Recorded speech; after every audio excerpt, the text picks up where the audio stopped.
Bismillahirrahmanirrahim. Assalamualaikum warahmatullahi wabarakatuh.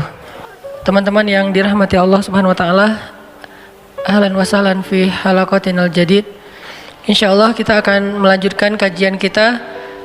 Kalau di dalam kitab Riyadhus Shalihin itu setelah bab ikhlas ada bab as-sidq atau bab tentang jujur. Kalau pertemuan sebelumnya kita membahas tentang ikhlas sebagai kunci setiap kebaikan, karena tanpa ikhlas maka kebaikan kita itu haba'an mansura, hanyalah debu yang tidak berharga. Dan menjaga keikhlasan bukan hanya ketika kita sedang melakukan satu kebaikan, tapi bahkan setelahnya atau bahkan beberapa lama setelah itu, bisa sampai akhir hayat kita. Bisa saja amal soleh kita itu di awal berpahala baik, kemudian di tengah juga berpahala baik, masih ikhlas, tapi di akhir kemudian tiba-tiba terjebak ke dalam riya. Dan ada orang yang riya karena memang dia menginginkan pujian dari orang lain atau penghargaan orang lain. Tapi ada juga orang yang riya bukan karena dia mencari pujian atau mencari penghargaan dari orang lain, tapi dia justru terjebak dengan riya karena dia tidak sabar ketika diremehkan orang lain. Jadi bisa jadi orang yang riya itu bukan orang yang pamer, bahkan dia tuh termasuk orang yang mungkin selama ini banyak merahasiakan amal-amal solehnya. Selama ini termasuk orang yang banyak ngerahasiain kebaikan-kebaikannya kepada teman-temannya. Kayak misalnya dia pernah bantu teman satu geng, tapi yang tahu cuma mereka berdua, nggak ada yang geng lain yang tahu. Atau dia pernah ngebantu tetangganya, nggak ada yang tahu bahkan keluarganya. Atau dia membantu keluarga besarnya, salah satu di antara sepupunya atau adik kakaknya, sedangkan yang lain tidak tahu. Dia orang yang cukup merahasiakan amal solehnya, hampir tidak ada yang tahu kecuali dia dan orang yang dia bantu. Dan dia tidak butuh pujian akan itu, makanya dia rahasiakan karena dia tidak mencari pujian. Dia rahasiakan karena dia tidak mencari apresiasi dari siapa-siapa. Tapi ternyata sesoleh itu pun masih ada peluang untuk terjebak ke dalam riya. Bukan lewat pujian, bukan lewat penghargaan, justru lewat adegan ketika dia diremehkan. Tiba-tiba orang yang dia bantu suatu saat kelak meremehkan dia, menyakiti dia, bikin dia kecewa. Akhirnya terpancinglah dia untuk mengungkapkan kembali rahasia-rahasia amal solehnya sebagai bentuk kekecewaan dia kepada orang itu. Dia cerita kepada orang lain, saya lagi sakit hati, saya merasa dikhianati, saya merasa kayak ditikung, saya merasa kayak disakitin secara luar biasa oleh orang yang justru selama ini saya bantu. Kalau dia nggak pernah saya bantu sih nggak masalah dia kayak gitu, tapi ini orang yang sering saya bantu malah gituin saya. Akhirnya dia cerita ke orang lain, satu persatu kebaikan dia disebutkan, maka satu persatu juga kebaikan itu hilang pahalanya di sisi Allah SWT. Kadang kita terjebak riya bukan karena kita pengen dipuji, tapi karena kita nggak sabar ketika diremehkan orang. Atau mungkin oleh orang lain kita diremehkan, bukan oleh orang yang kita bantu. Kita dianggap orang yang nggak care, kita dianggap orang yang nggak peduli kepada yang lain, kita dianggap orang yang egois, kita dianggap individualis, kita dianggap eksklusif segala macam.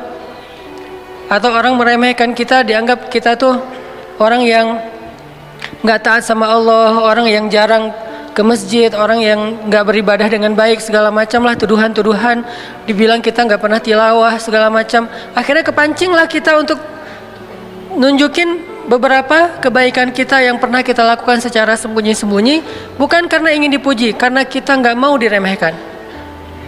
Apakah kita sanggup menjaga rahasia amal kita ketika kita diremehkan? Ini adalah ujian.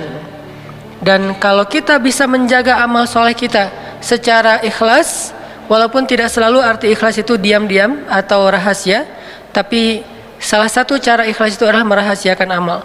Kalau kita bisa menjaga keikhlasan amal kita sampai akhir hayat, baru kita disebut orang yang husnul khotimah.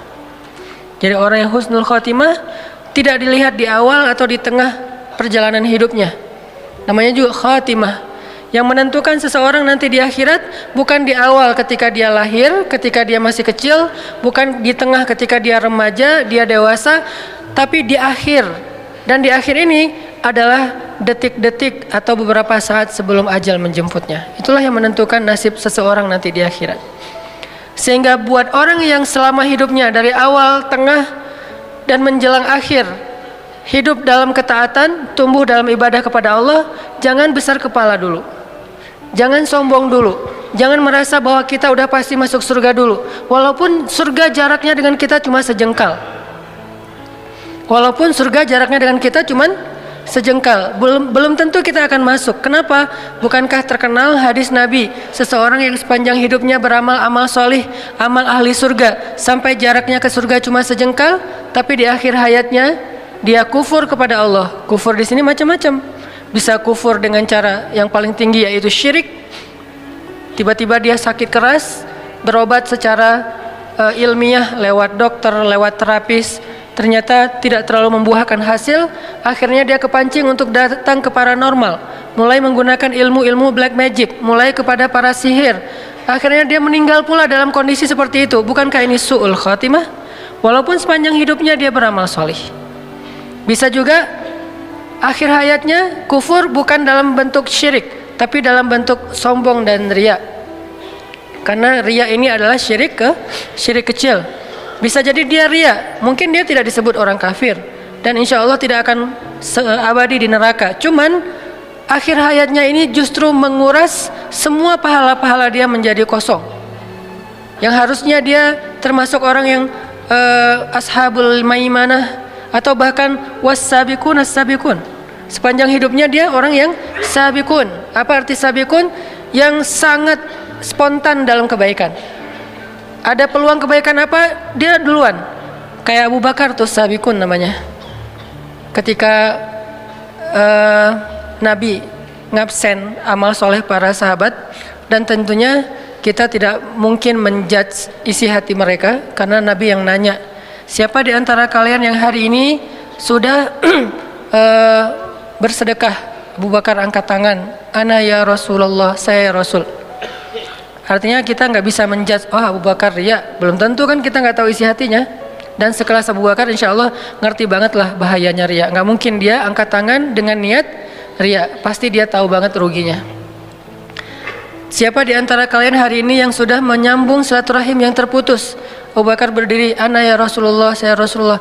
Siapa di antara kalian yang hari ini sudah berbuat kebaikan ini, kebaikan ini, kebaikan ini? Setiap satu kebaikan yang ditanya oleh Rasul, para sahabat berdiri secara bergantian, kecuali Abu Bakar As-Siddiq yang terus menerus berdiri mengangkat tangan, ana ya Rasulullah, saya Rasul, saya Rasul, saya Rasul. Artinya apa? Dalam satu hari Abu Bakar itu melakukan kebaikan yang orang lain berbagi, share. Nggak mungkin dilakuin sendiri, tapi Abu Bakar melakukannya sendiri. Ini namanya as-sabiqun. Di dunia fahumus sabiqun, nanti di akhirat, sehingga dikenal dengan istilah was-sabiqun as-sabiqun. Orang yang di dunia berlomba-lomba, spontan, cepat, wasari'u dalam kebaikan, maka nanti dia di akhirat menjadi orang yang duluan masuk surga. Makanya ada dua kata sabiqun. Was-sabiqun as-sabiqun, artinya was-sabiqun yang berlomba-lomba di dunia, maka as-sabiqun nanti akan berlomba-lomba masuk surga di akhirat.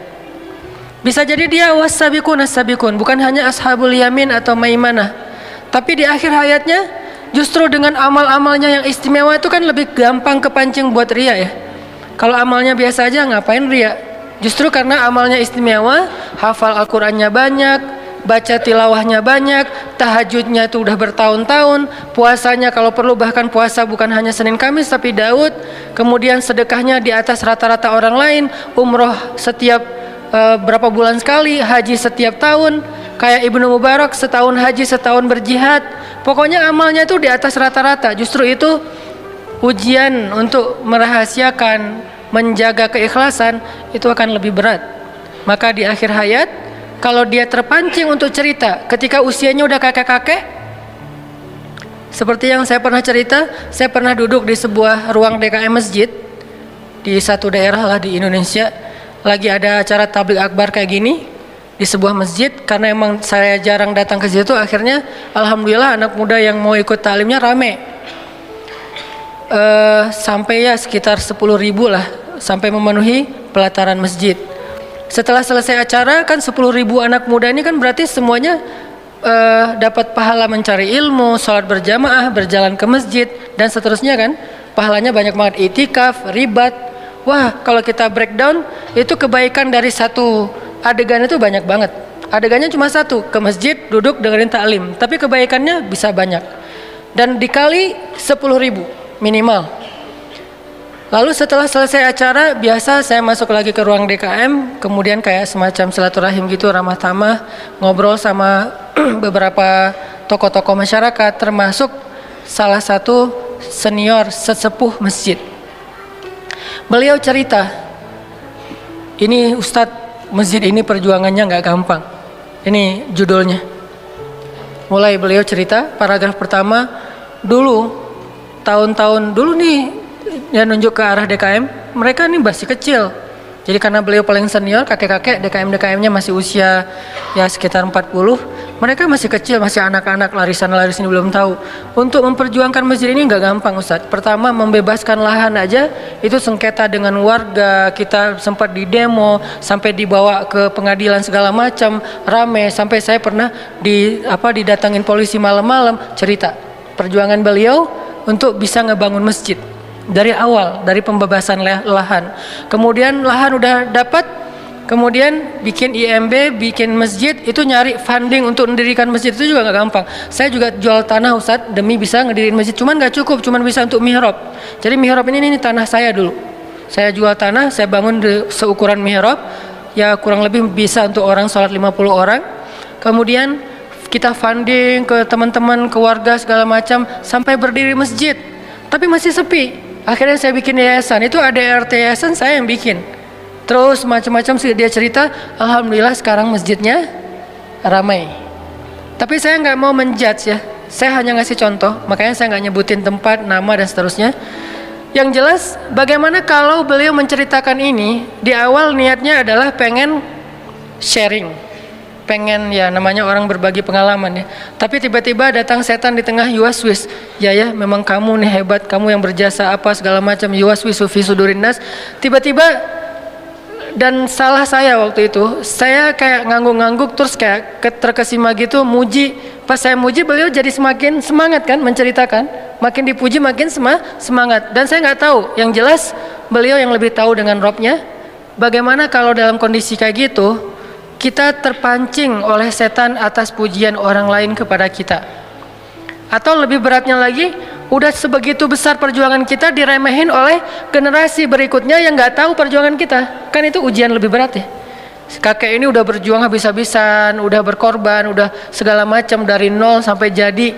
Terus sekarang pergantian pengurus yayasan, pengurus DKM. Terus dalam sebuah acara rapat-rapat kayak gitu, beliau beberapa kali nggak diundang. Udah nggak diwaro, udah nggak dianggap. Sesekali beliau datang walaupun nggak diundang, beliau ngomong nggak ada yang mendengarkan, nggak terlalu dianggap penting. Lalu mereka juga mengabaikan beliau. Ini gimana nih kalau kayak gitu? Akankah kita terpancing untuk cerita ke semua pengurus baru? Kalian tahu nggak masjid ini gimana sejarahnya? Mulai cerita lagi, kayak flashback lagi. Akhirnya satu persatu yang diceritain habis. Perjuangan sekian tahun yang nggak gampang pastinya berakhir dengan hanya satu cerita kecil yang menggugurkan semua pahala kebaikan-kebaikan yang Allah udah catat untuk beliau di akhirat. Ini pentingnya belajar ikhlas. Dan bisa jadi teman-teman, dari sekian puluh atau mungkin ratus atau mungkin ribu amal soleh yang kita kerjain, mungkin hanya satu amal soleh kecil yang bahkan kita nggak ingat, udah lupa, yang sampai kepada Allah. Sisanya nggak sampai. Udah naik, tiba-tiba hilang. Udah naik lama, setelah beberapa tahun hilang. Cuman ada satu dua amal kecil yang bahkan kita udah lupa karena saking nggak terlalu kerennya. Tapi itu yang sampai kepada Allah Subhanahu Wa Taala. Makanya kata Nabi, la tahqiranna minal ma'rufi syai'ah. Janganlah kalian meremehkan amal kecil, walaupun sekedar tersenyum di wajah saudara kalian ketika kalian bertemu. Walaupun sekedar tersenyum. Tersenyum ria gitu. Gua habis tersenyum loh. Tersenyum lapor-lapor. Gua hari ini tersenyum 10 kali. Kan enggak ya? Tapi kalau tawaf, cerita orang umroh tuh, yang pernah umroh pasti ngerasain banget tuh. Pulang dari masjid kan biasanya ketemu kayak di restoran gitu kan, di ruang makan hotel. Pas lagi masuk ke ruang makan, ini nih kebiasaan jamaah umroh, masuk ke ruang makan bukan ngelihat menu dulu, ngelihat teman saya di mana ya, karena itu kan kayak hall gede tuh, kayak kantin besar, food court. Terus nyari teman saya di pojok mana, di sana tuh. Akhirnya langsung ngambil makan, duduk, karena makan sendiri itu garing, pengennya makan sama teman-teman. Akhirnya pas makan sama teman-teman cerita, dari mana? Baru pulang dari masjid. Ya teman-teman udah pada selesai makan, kita baru mau makan, saking telatnya. Kok telat banget sih, kita dari tadi udah selesai. Ya soalnya tadi sebelum pulang mau tawaf dulu. Standar tuh ceritanya. Habis sholat wajib, sebelum pulang tanggung daripada ngantri di gerbang masjid, mending gua tawaf aja, paling beda setengah jam, tawaf dulu. Masya Allah, Masya Allah. Jadi hari ini udah tawaf berapa kali? Alhamdulillah udah 10 kali. Tapi kan kita nggak tahu isi hatinya. Ini balik lagi kepada diri masing-masing. Kalau dia tadi menceritakan 10 kali itu keceplosan, bukan pengen apa-apa, bahkan bukan pengen sharing, karena ditanya jawab kan. Berapa kali? Keceplosan ngomong 10 kali. Pas sudah kata 10 itu terucap, datang setan. Jadi setan itu nungguin kita. Bukankah dia ya jerima jerot dam? Dia mengalir dalam darah kita, terus dia nungguin banget. Dia nggak akan, dia tunggu timing yang tepat teman-teman. Saking liciknya setan. Dia nggak mau goda kita di awal. Lo ceritain aja, enggak. Dia tunggu. Pas kita udah cerita baru dia datang. Hebatnya lo, teman-teman lo cuma baru sekali dalam sehari muncul. Atau setan nggak datang dalam benak kita. Setan datang dalam benak teman kita untuk muji kita yang banyak. Dia ngomporin teman kita, lo puji dia, lo puji dia, lo puji dia, emang hebat, dia emang hebat, supaya dia makin akrab sama lo dan segala macam. Akhirnya teman kita muji kebaikan dia, subhanallah, masya Allah, segala macam. Akhirnya orang yang dipuji makin mulai besar kepala, mulai terbang, mulai tidak sadarkan diri, dan besok dia kalau dia ngelakuin kebaikan itu lagi, dia akan cerita lagi, kepancing lagi untuk dipuji seperti kemarin. Kalau orang cuek, dia agak kecewa gitu. Nah ini mulai goyah nih ikhlasnya. Gimana kalau kayak gini? Kadang-kadang di antara semua ayat yang kita baca, cuman Al-Ikhlas doang yang kita sampai pada Allah. Karena Al-Ikhlas, namanya juga Al-Ikhlas ya, surat paling ikhlas. Yang lain riya semuanya. Apalagi Al-Baqarah kan gampang banget bikin riya, karena nggak semua orang hafal Al-Baqarah, hafal misalnya surat-surat yang sulit gitu, surat di tengah-tengah Al-Quran mungkin, surat-surat kayak Ar-Ra'd atau surat Az-Zariyat yang ayatnya itu ya emang sulit ayat-ayatnya, karena syairnya itu nggak semudah nada-nada di surat-surat kayak yang panjang. Ar-Rahman kan gampang ya, Ar-Rahman itu kayak kalau kita hafal sebetulnya nggak ngafal satu surat, ngafal setengah surat, sisanya cuma satu ayat yang diulang-ulang kan. Fabi ayya ala rabbikum, itu paling happy lah ngafal Ar-Rahman mah ya. Udah hafal Ar-Rahman, kenapa setengah surat, setengahnya Fabi ayya ala rabbikum tukadziban. Tapi kalau surat-surat yang sulit, Az-Zariyat, An-Najm, apalagi yang ayatnya mutasyabihat, yang mirip-mirip, itu kan bikin kita bangga gitu. Oh nggak semua bisa hafal. Ya seperti cerita saya lah, kadang-kadang kita karena baru selesai hafal satu surat baru, pas ngimamin langsung bawa ayat itu kan. Pas lagi bawa wabasyiril ladzina amanu wa amilus sholihat, terus lupa. Perasaan sebelum sholat tadi lancar, udah sholat bingung. Emang gitu ujian hafalan Al-Quran itu justru dalam sholat. Kalau dalam sholat udah lancar, berarti udah lancar. Kata yang hafal ya, kata mereka, kata para asatis, para ustad-ustad, para hafiz, kalau kita hafal di dalam sholat lancar, berarti udah lancar. Kalau di luar sholat, apalagi megang Quran, itu ada kayak efek psikologis ya. Kalau kita megang sih nggak dibuka, cuman megang doang, itu lancar pasti. Nggak tahu kayak bisa kayak gitu. Ada sugesti nyaman, tenang, yakin. Tapi begitu Al-Qurannya dilepas, pasti beda tuh. Coba hafal Quran satu halaman, udah gitu, udah selesai hafal satu halaman, diulang sambil megang Quran tapi ditutup. Sama yang nggak megang Al-Quran, bahkan Qurannya jauh, itu beda, pasti kelancarannya berubah. Apalagi di dalam sholat, soalnya lagi sholat lupa kan nggak mungkin ngambil Quran dulu tuh. Satu-satunya cara adalah loncat ke surat Al-Ikhlas. Cuman itu yang bisa bikin kita selamat. Atau loncat ke surat yang mirip. Wabashshiril ladzina amanu wa amilus sholihat. Mentok. Watawasau bil haq watawasau bis sabr. Kan mirip. Surat Al-Asr. Ya biasalah itu, pengalaman pribadi. Efek dari udah ria, nggak dapat pahala, gagal pula gitu kan ya, itu konyol. Jadi teman-teman, bahaya sekali orang yang ria ini. Dan ria ini termasuk diantara penyakit hati, sedangkan ikhlas termasuk diantara ibadah hati. Karena yang beribadah itu bukan hanya zahir, tapi batin. Bahkan ibadah batin itu yang pertama Allah lihat, baru kemudian Allah melihat yang zahirnya. Kalau kita kan nahnu nahkum biz zawahir, kita tuh cuma bisa ngelihat dan menilai yang tampak. Kita manusia, malaikat itu cuma bisa nilai yang tampak.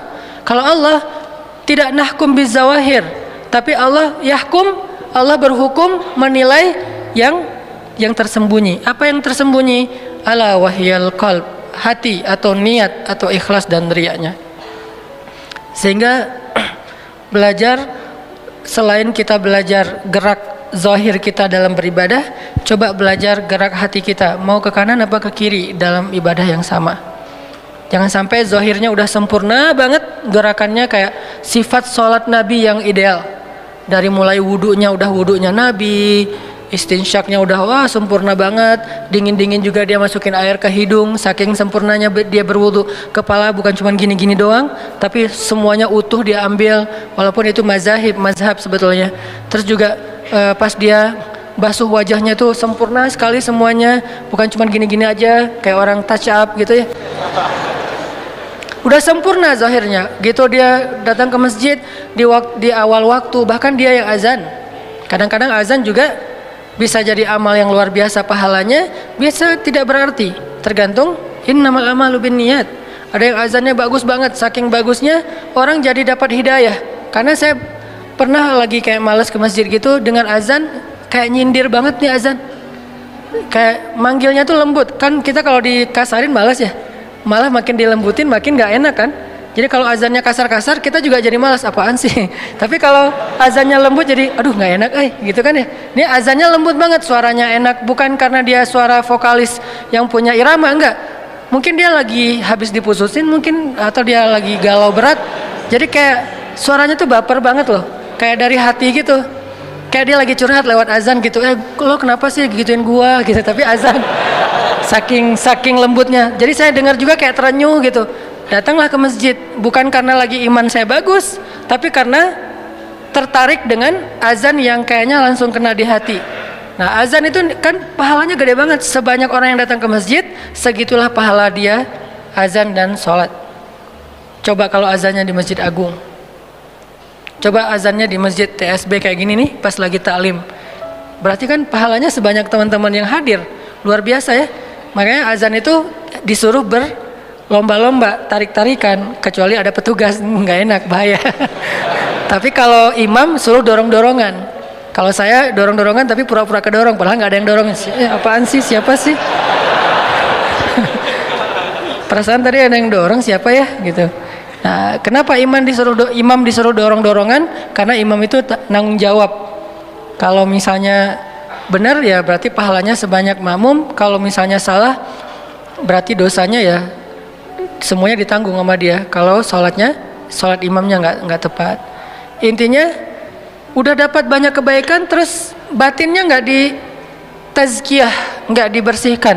Kan istilahnya tazkiyatun nufuz, membersihkan jiwa, membersihkan hati. Dan salah satu konten tazkiyatun nufuz yang paling penting adalah tajdidun niyah, memperbaharui niat. Niatnya nggak ditajdid, nggak diperbaharui. Kok diperbaharui Ustadz? Emang karena niat itu di awal udah bagus, jangan-jangan dia geser gitu. Pertama udah lurus, tiba-tiba geser, tajdid, balik lagi, geser lagi, tajdid, balik lagi, kan gitu kan? Niat itu gitu teman-teman. Kegeser oleh apa? Tadi oleh pujian, oleh dicuekin, oleh dikecewain, oleh diremehin, bergeser tuh. Oleh cerita-cerita kita sendiri, bergeser ke kiri ke arah ria. Sebelum sampai ria, tajdidun niyah, astagfirullahaladzim, balik lagi ke tengah. kegeser lagi setelah beberapa lama, balik lagi ke tengah. Tajdidun niyah, terus diperbaharui, sama kayak tajdidul iman, memperbaharui iman. Kalau iman yazidu wa yanqus, kalau niat itu zaigh, dia condong, dia condong ke kiri, ditegakkan lagi, condong lagi ke kiri, tegakkan lagi, kayak gitu aja terus tajdidun niyah.